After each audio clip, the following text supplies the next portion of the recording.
Hey everybody, I'm Eric Oberembt, and you're listening to Be Authentic or Get the Fuck Out. We talk about real shit, what's on our minds, and don't give a fuck if it makes you feel a little uncomfortable.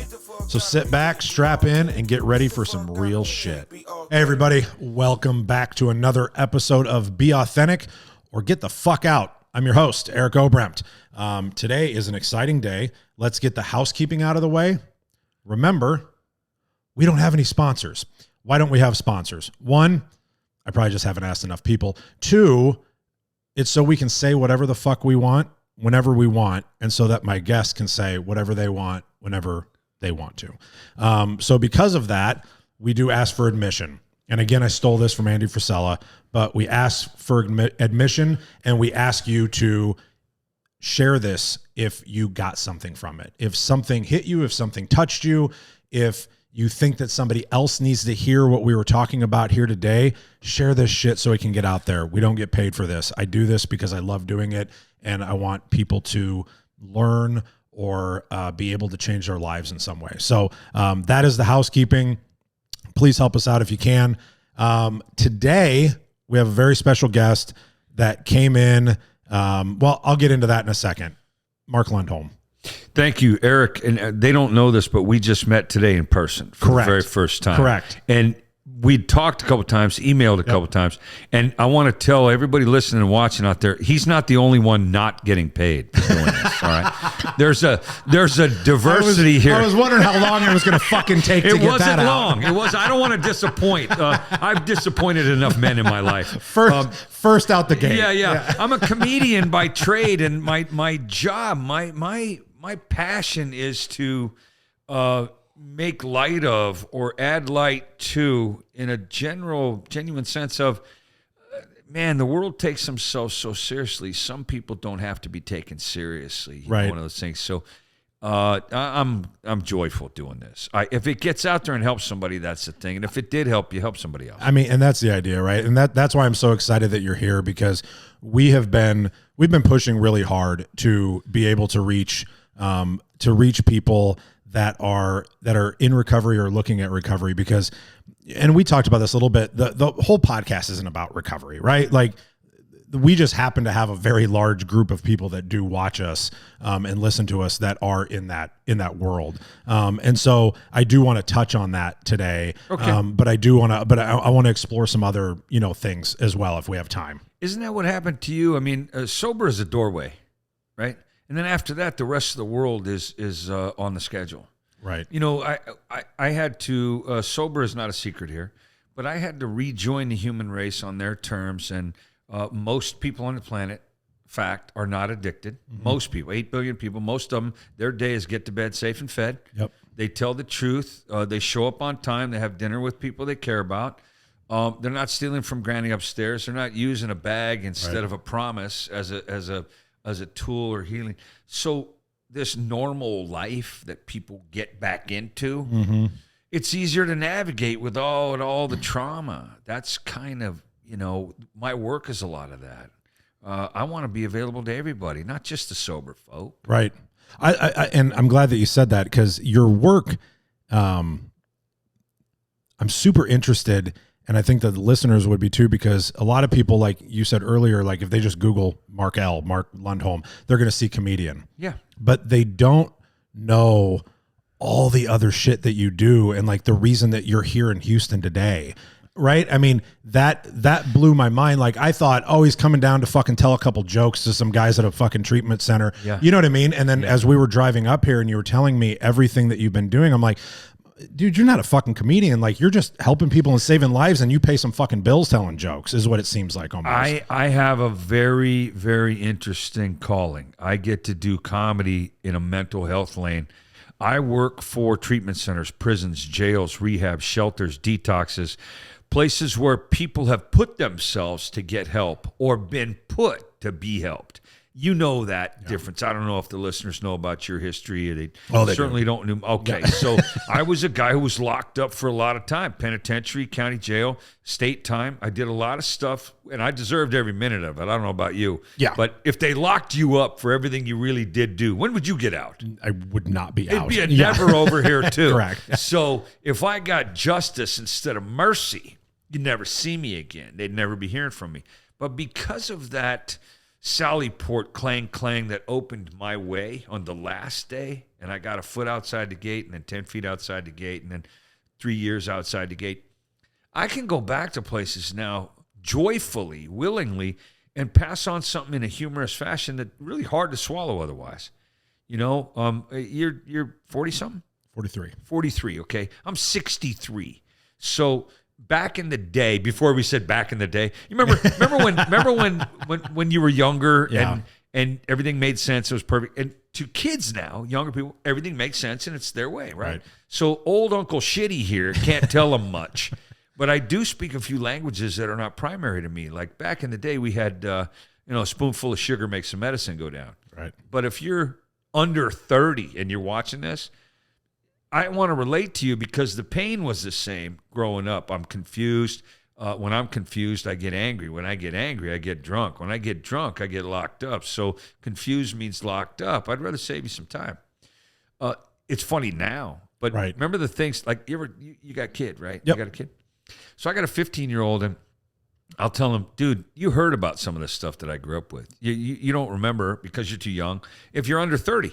You don't remember Boone's Farm or Banaka or Black Michael Jackson, or you don't remember Ford Country Squire station wagon. You don't remember Space Food Sticks. You don't remember Lowenbrow beer. Right. I got sober before Zima. You know what I mean? I've been sober longer than So you didn't have a Zima?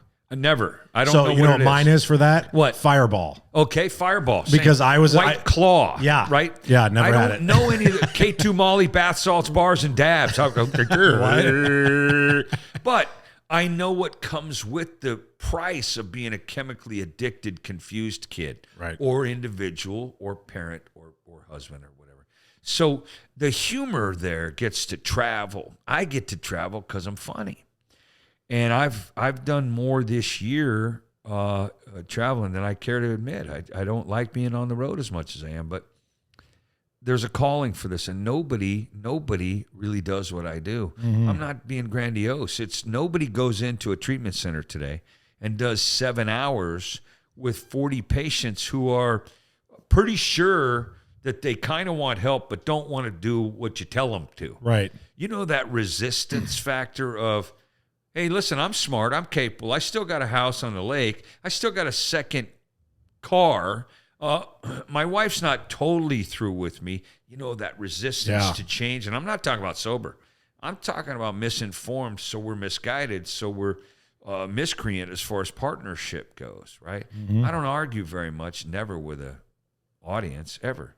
I'm not going to argue with people who paid to see me. Right. I mean, they already made a poor choice. Why tease them about it? Right. Make it work. You know what I mean? So it's fun to be able to do this with people like you, who are talking to people like us. Right. Tell me about when you started, because when you were locked up, did you use humor? Constantly. Okay. In fact, listen, I've been in thousands of fights. You grew up in my family. You were hitting or getting hit. Mm-hmm. There was no third choice, and you couldn't speedball those things, right? Mm-hmm. I love to fight. I've been in thousands of fights. I got a fat felony jacket, violent offender. I've lost thousands of fights. Right. You know what I mean? And now I'm too old to fight. I'm like, I think I'd rather take a nap. Right. You win. You know what I mean? You ever confuse serenity with fatigue, right, or patience with exhaustion? Tired. You know, some guy wants to throw a hand at me in the airport because we bumped into each other trying to get to the plane, whatever. I'd love to just take his jaw off his face. Right. And he's got a ponytail in a fight. That's a fucking handle. Yeah. Right? So he's done. And a reason. Yeah. But I'm a single guy. I'm going to need that fist on Friday. I'm not going to ruin my weekend for Joe I don't know. Right. So all comedy aside there, I just got tired of fighting the world. And so I had a way of using humor as a shield, right? Between me and the truth, between me and the trauma as a kid. I grew up in a house I wouldn't wish on a cellmate I hated. You know what I mean? So I used humor as a barrier. Well, now it's a shelter. I mean, if you're charismatic, if you are funny, if you are talented, athletic, if you are an academic, excellent person, you can use that as a shield between you and the truth or you and growth. Mm-hmm. And I'll be false, but safe, I think. Or I can raise it up as a shelter.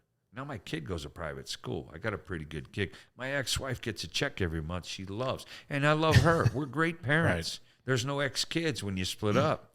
She's been sober 27 years at this point. She's a rock star. Right. But I get to provide with humor instead of hide behind it. Yeah. And all I did was raise it up.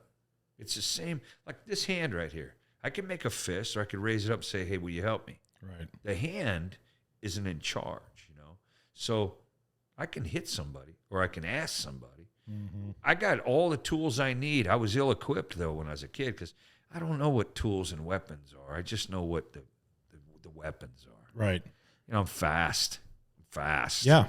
And it protected me in jail. It's fun being with somebody that's fast. Well, and you know what? They like that. I'd get the biggest, baddest cat in the block who said, hey, not the funny man. Right. So I was protected. This guy's 6'7". Right. He's got like a bowling ball for a shoulder. Right. He's got those ball shoulders. He's got that horseshoe back here. He's a weight guy. He's throwing iron around in a pile that you can't believe. And that guy thought I was funny. So I'm good. Right. On the street as a kid. In any sports, I was very athletic as a kid. And, maybe not as good as some of the, but I could talk them off. Yep. I could just blister them on the court or on the football field. Mm-hmm. They knew that guy, number so-and-so, that guy's got a mouth on him. Now, it cost me a lot being that guy in court and relationships. Sure. And stuff, but I live with what I call first thought wrong. Yep. First thought wrong, direction, solution. Caustic, toxic, dramatic, inappropriate, inaccurate. First thought wrong, GPS point. That used to be a large part of your... It used to be the part of every comedy show. Yeah, and because I'll tell you what, I remember the first time that I saw you, probably 12 years ago in Omaha at the Funny Bone. And because I know I was in my first year of sobriety, because I would have never went to a fucking sober comic. You know what I mean? No, why would you do that? Fuck would you do that? I don't want you not drinking and me not drinking. Yeah, that was, And but I'll never What forget. do you do? I left that, and I took that with me, though. I will tell you that right now. I took that with me, and I literally, and it's not like it's not like it's not something that is talked about. Like we all talk about it, but the way that you delivered that, I took that first thought wrong with me, and it changed how I interacted with people. So I wanted to say thank you for that, because that's a big deal. You're welcome. The first thought wrong just now was just spit it out, get it over with. I want to talk. So first, we got two motherfuckers that just want to keep talking. Yeah. So the clothes never come off, right? So first, do you ever have a date like that? Yeah. Where she and you and whoever, I don't care where you point your privates. Hetero, trans, pan, homosexual. God made you perfect. Please, I love you. Bisexual, you're greedy. Knock it off. Make a decision, you whore. So what I'd like to say is, I hope that didn't fracture anybody too bad. Yeah. Everybody just went click. Click. I totally am behind you, whoever you are. But I get that where you ever get on a date where you're passionate, you're only thinking below the first thought wrong. I can get that. First thought wrong, I need that. First thought wrong, there's chemical there. I'm passionate. And sex is chemical. Yeah. Pride, lust is chemical. If you're an addict of any kind, addicted to work, screen time, I'm going to binge watch 8 seasons of Dexter in 4 days. Right. That's addictive behavior. There's a chemical response there that your body says, more. And this is brand new in the show, so it's not a bit yet, but it's going to be. And I've never shared this publicly until just now. But immediate gratification, does that sound familiar? Mm-hmm. Well, after a while, even that's not enough. I want permanent gratification. I don't want to have to be immediate again. I want it permanently locked in gratification. If I could feel like I just snorted a line of coke all day, I'd be more effective as a person. First one. First thought wrong. If it's just beer, I got $19. I got a beer at the Broncos game. Let's have a beer. Right. First thought wrong. First thought wrong. She likes me. I don't have to work on my behavior. She likes me right now. I picked a victim as a partner, but she likes me. I'll get there. First thought wrong. If nobody finds out, it wasn't criminal, right? Criminal doesn't mean bad. Criminal means caught. If I ain't caught, it's not criminal. First thought wrong. If she doesn't know, it wasn't cheating. First thought wrong. If I call in sick, it's because I got sick days. Normal people don't have that first thought wrong. They might have it temporarily. I'll give you an example, right? Normal, most. Not criminal. Not addicted, afflicted, convicted. Normal, most. 8 billion people. Their day is get to bed safe and fed. That's their day. You and I, we manipulate the system. We get around the truth. We go under. We're subversive, right? I'm speaking to a former inmate. I get it, right? We got there's in-laws and outlaws. That's it. Yep. First thought wrong, this is for anybody listening. You ever run a yellow light and the guy in front of you doesn't? What's your first thought? Is it, well, Jesus loves us all. Right. He's probably using a yellow to his advantage. Right. Third thought, fourth thought. How many thoughts in a row before you get to, I've done that. Right. My first 50 are, I want your family dead in a house fire right now. Right. I'll find out where, I'm going to put a bullet in your skull. A yellow, go! And part of the red belongs to me too, bitch. Yeah. First thought wrong. A lot of us feel like that all day. Yeah. That immediate, that ramped up, that anxious. I used to feel like that all the time. Well, and that's we used to. Yeah. And that's why I would use, work, TV, distraction. I'm talking about 5, 6, 7 years old. I had trauma as a kid that I can't even talk about in public. Right? My father was who my father was, and he didn't know any better, so he couldn't do any better. So we didn't grow up any better. Right? We got what we got, and you just did it. You just took it. But I would distract myself with some kind of TV show. I grew up in the 60s. I was born in 1959, so shows TV. This is going to sound like old school. Would this be officially my oldest guest? Can we say that? I think that you want to hear my first thought. Yeah, it's something like that. Let me think. That's what I was going for. Let me think about that for a second. No, but I would watch TV, and it would lessen the anxiety. Right. It felt like that all the time, like you just said. On guard, ramped up. I'm checking my 6. My head's on a swivel. I haven't even done any time yet. In jail, walking the yard, you learn all that stuff. Right. You learn, ass on plaster. You learn to be, 180 is all I got. So I'm a back wall guy. But growing up, the threat came from anywhere. So I would watch TV and to distract myself, or I would eat like sugar. I was a sugar kid. Were you? Yeah. Were you a fat kid? No. Okay. I wasn't. In fact, I used to tell people, I told this story for a couple of years before my dad beat me because I embarrassed him. They caught me lying, and the school said, he doesn't have polio. I was in 1st and 2nd grade. See, first thought wrong. You laugh. Some of those people went, what the fuck's wrong with you? This guy? He's going, polio, nice try. But 1st and 2nd, I was so rail thin, I was embarrassed. I told people I had polio because I heard that took weight off you. No, I wasn't. I was just a skinny kid. You actually did that, though? Oh, yeah. Like, that's not a bit. Like, you actually fucking told kids you had polio. Yes. That's hilarious. Yeah, I told that to kids at school for 2 years. That's the kid what they would do. That's Mark. He's funny. Like, that's well thought out. That's the kid. Well, sometimes my first 15 thoughts are wrong. You know what I mean? Yeah, that's really well thought out. My boy the other day, he's 15. He's a rock star. He's a good kid. He loves his dad. He adores his mother. And he's safe. He's safe all day. That's a nice feeling. But he said the other day, Dad, I really trust you. I will always trust you. And I just lost it. I started to already, just getting it out here. But he started to say, it's okay, Dad. Don't cry, Dad. I said, well, okay. I could never have that conversation with anybody I grew up with. But I said, I said, boy, I'll tell you, that's worth a lot to me. He goes, did you ever used to lie? And I thought, polio. I told her I wasn't married. Right. I won't come in her mouth. myself. Right. You know what I mean? I had a bunch of lies I would Right. always tell that were like easy. They just rolled they off. were easy. Like, oh yeah, I'll have your money on Friday. Thanks for the bag. Right? That's the best one. Yeah. Well, it worked until it didn't. Or Until I it tell my didn't. PO, yeah, swear to God, I'll be back in town on Tuesday. Thanks for giving me the break. Mm-hmm. You know, and Tuesday, June, July go by, Mm-hmm. right? And my PO says, I'm going to violate you. You're going back. I said, hey, listen, here's what happened. I said, you can't keep lying to people. I told lies after I got sober. I've been sober a long time. I kept using excuses and people and creativity to my disadvantage long after I quit drinking or using, because there's 3 B's that I'm addicted to: bag, bottle, or behavior. Bag, bottle, anybody can quit the first 2. My problem was I didn't know how to adjust the 3rd B, behavior. And here's the shortcut for anybody out there thinking about it, or if you're challenged in anything, not an addict, a normal, average Joe citizen, Josephine average that says, something's not working in my life. Well, if you change your behavior, you don't have to keep changing your start date for promising to change that behavior.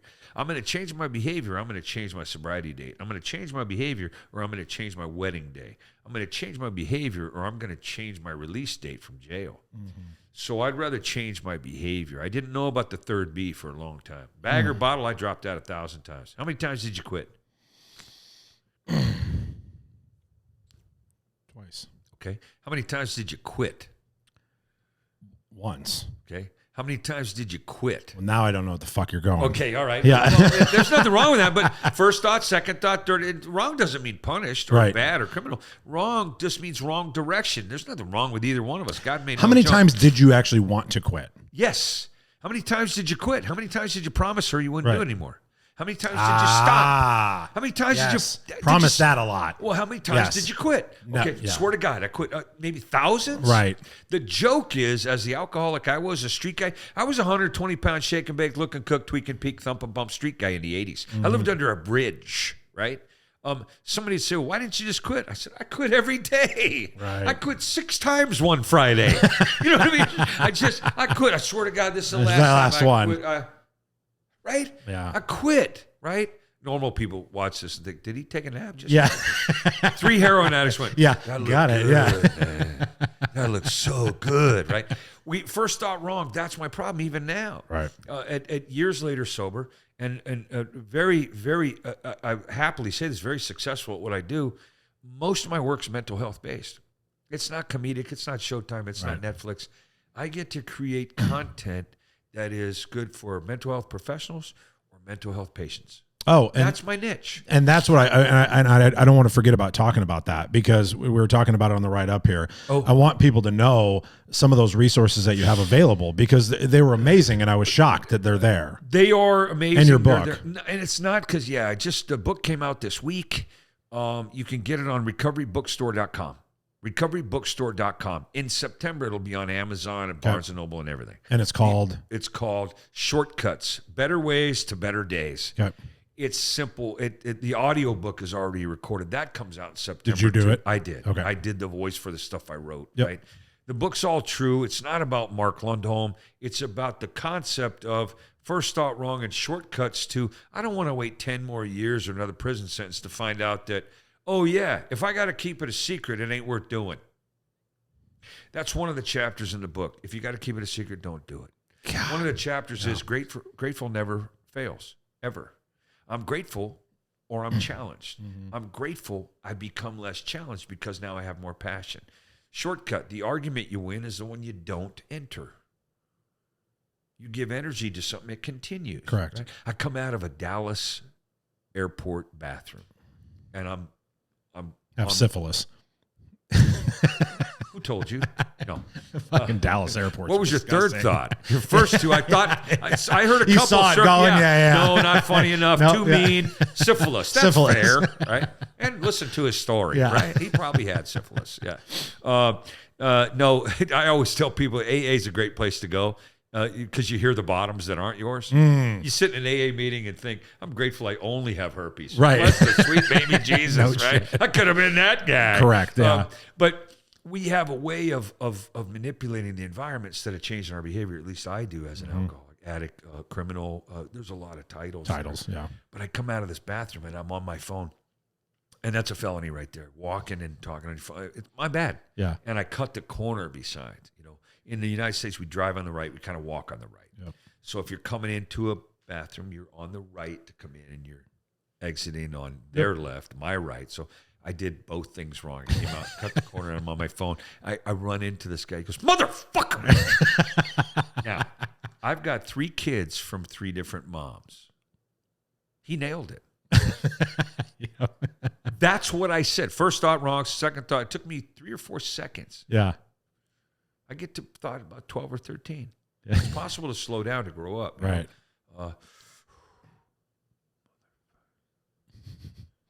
Right you are, sir. Yeah. And I kept going. He goes, wait, what? And he couldn't understand why I didn't engage. But motherfucker. Yeah. He couldn't have been more accurate.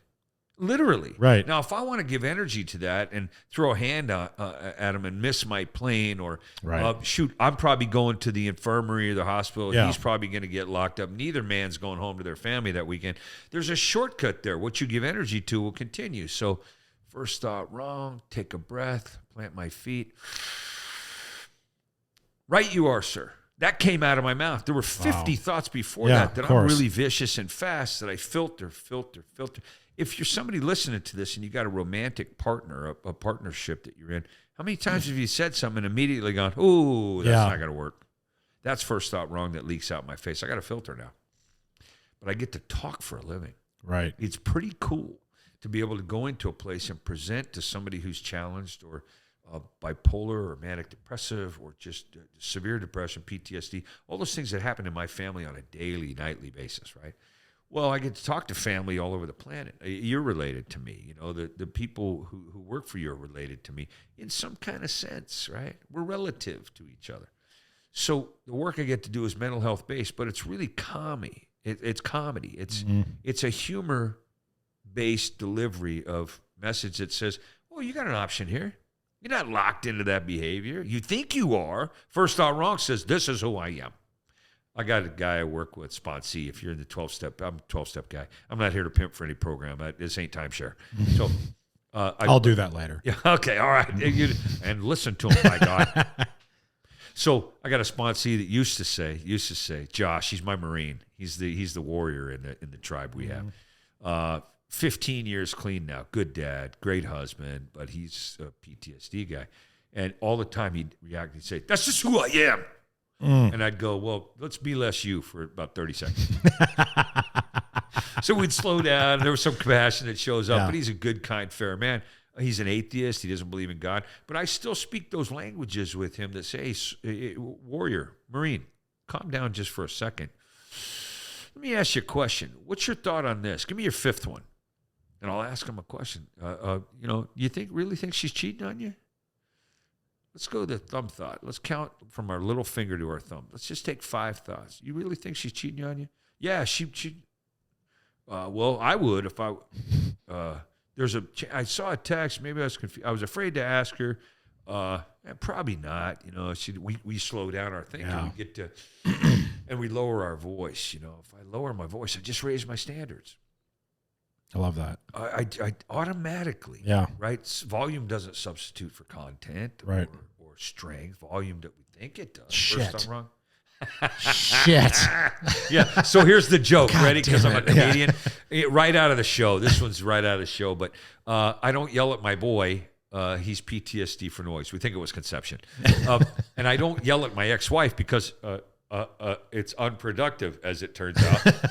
A loud, arrogant husband is the #1 cause of vaginal dryness.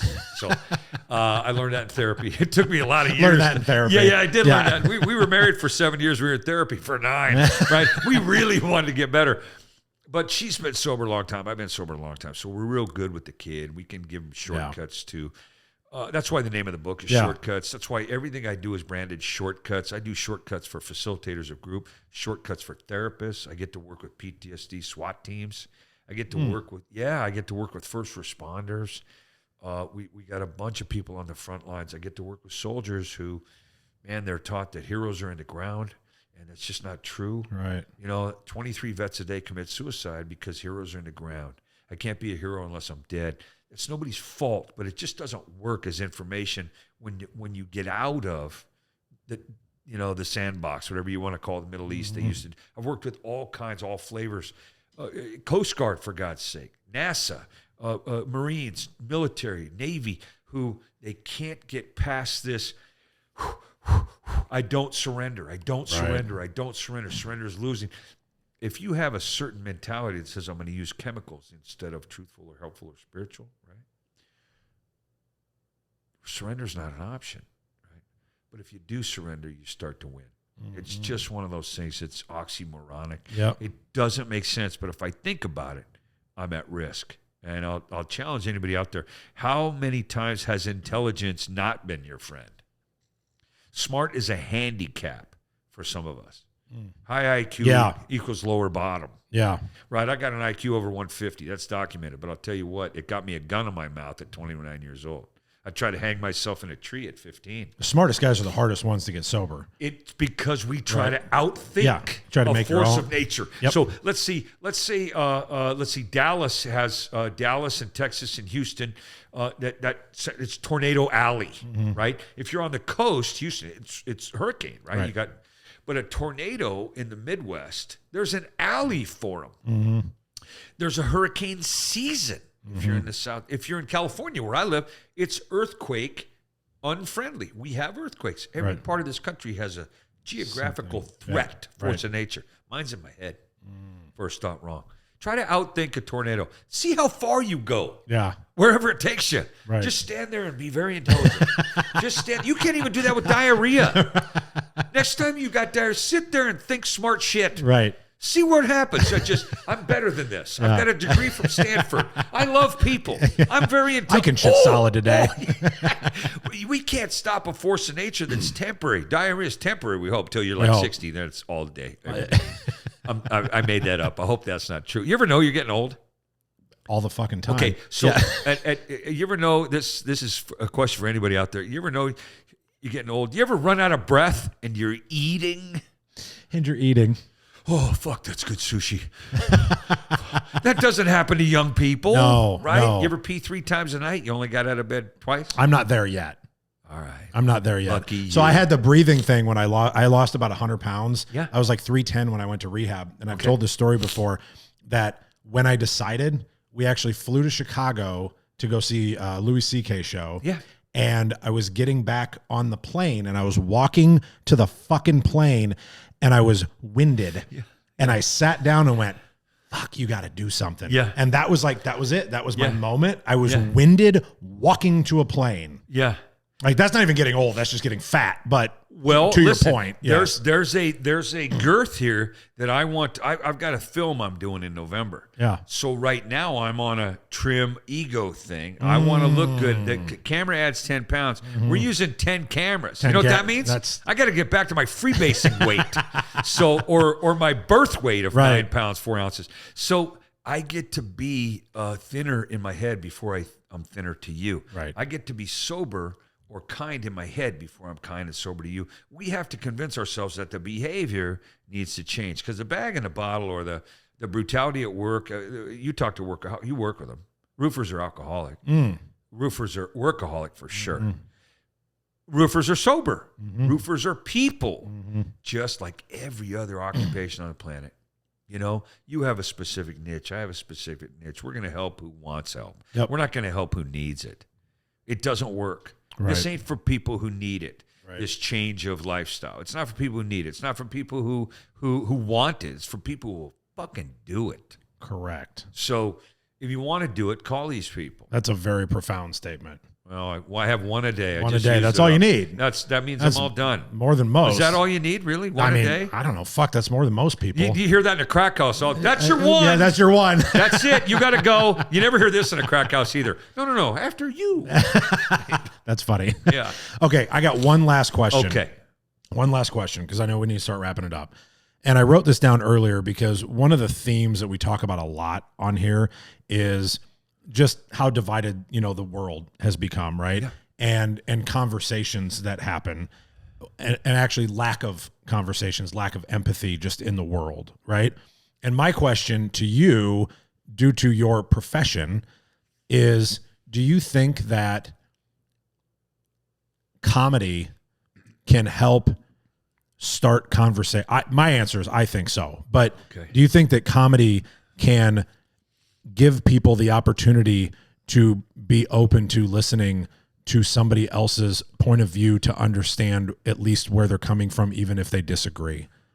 I have been in awe of people I don't like, don't respect, because I know them fairly well in the comedy business, who I can't tell you how jealous I am the way they phrased something, because it's hilariouser than I could do.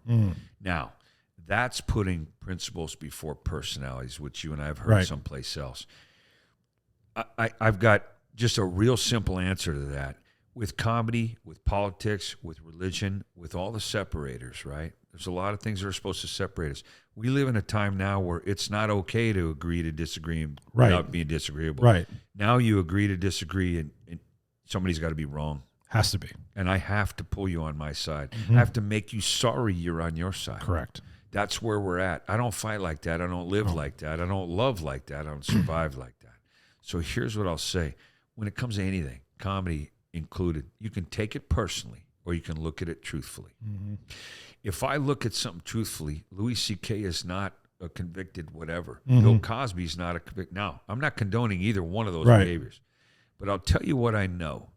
Comedy opens the door to conversation and makes it. I got people, it happened today, in a treatment center where these people are fighting for their lives.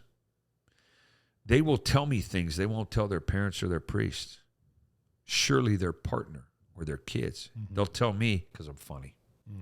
Humor has a way of softening the truth to the point where it's memorable, right? It's approachable, and I don't have to take it personally. I pick a word that's supposed to hurt my feelings, honest to God. You can't do it without my permission. Right. We don't. A lot of times, this sounds preachy. I thought he was actually making me pick a fucking word. No, because I'm spinning and I'm like, cunt. Well, see, listen, I can let that bother me because that's supposed to be the sharpest knife in the drawer. Right. But I speak that language. I speak that word. I've been that thing. Right? Yeah. I've been one of those. Right. Cruel to somebody else, abusive, whatever you want that word to mean. Guilty, Your Honor. More than once. There's no harm in being honest if I like who I am. Right. Somebody smarter than me said, if you're going to complain about the world right now, you're not in it. You're above it, beyond it, or aside from it, or you're being pushed out. There's no part of this world where I don't belong. But I've got to be open-minded enough to say, okay, I'm not going to take that personally. You know, I did a show in New York off Broadway, a one-man play. I wrote it. I was in it. Oh, cool. A year. 9 shows a week for a year. The reviews were amazing, except one. Guess which one I focused on for 8 months? Only one. That's it. That's it. The Village Voice. They didn't like it at all. I got roasted in that. We got nominated for an Obie, which is an off-Broadway Tony, right? Wow. Best play, best actor. I wrote the thing and I was in the thing. It was phenomenal. Right. I'm not saying that because I said that. They said that. Yeah. 40, 50 reviews. One of them. One cunt said, all right, I said that she word was because a you cunt, said that yeah. word. I don't even know if it was a sheer here. Of course it was. Oh, God, look at you. Wow. Okay. That was your host, Eric. No. But no, this person, I didn't know who it was a sheer he. I didn't. The name was Sean.